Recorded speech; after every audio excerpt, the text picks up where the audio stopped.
B-cell responses to bacterial antigens with intrinsic ability to activate B cells do not require T-cell help. Although antibody responses to most protein antigens are dependent on helper T cells, humans and mice with T-cell deficiencies nevertheless make antibodies to many bacterial antigens. This is because the special properties of some bacterial polysaccharides, polymeric proteins, and lipopolysaccharides enable them to stimulate naive B cells in the absence of peptide-specific T-cell help.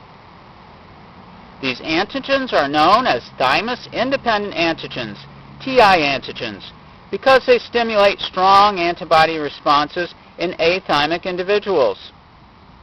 These non-protein bacterial products cannot elicit classical T-cell responses, yet they induce antibody responses in normal individuals. However, B-cell responses to these TI antigens are influenced by the presence of T cells, perhaps indirectly through cytokines such as IL-5, since they are greatly diminished in animals that have no T cells at all. Thymus-independent antigens fall into two classes that activate B cells by two different mechanisms. Ti1 antigens possess an intrinsic activity that can directly induce B cell division. At high concentration, these molecules cause the proliferation and differentiation of most B cells regardless of their antigen specificity, and this is known as polyclonal activation. Ti1 antigens are thus often called B-cell mitogens. A mitogen being a substance that induces cells to undergo mitosis. An example of a B-cell mitogen and Ti1 antigen is LPS, which binds to LPS binding protein and CD14, which then associates with the receptor TLR4 on B cells. LPS activates B cells only at doses at least 100 times greater than those needed to activate dendritic cells. Thus, when B cells are exposed to concentration of Ti1 antigens that are 10 to the third to 10 to the fifth times lower than those used for polyclonal activation, only those B cells whose B cell receptors also specifically bind the Ti1 molecules become activated.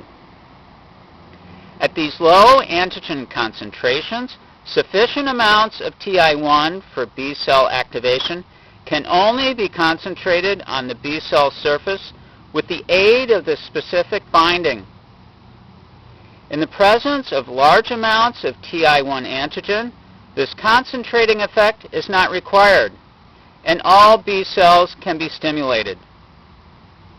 It is likely that, as with any pathogen antigen, concentrations of Ti1 antigens are low during the early stages of infections in vivo.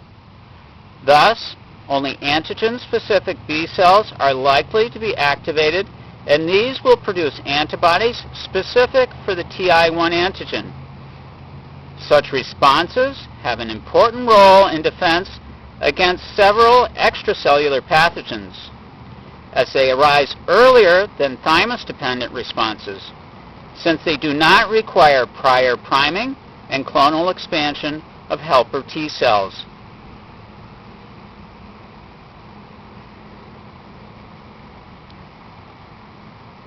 And that's B-cell responses to bacterial antigens with intrinsic ability to activate B cells do not require T-cell help.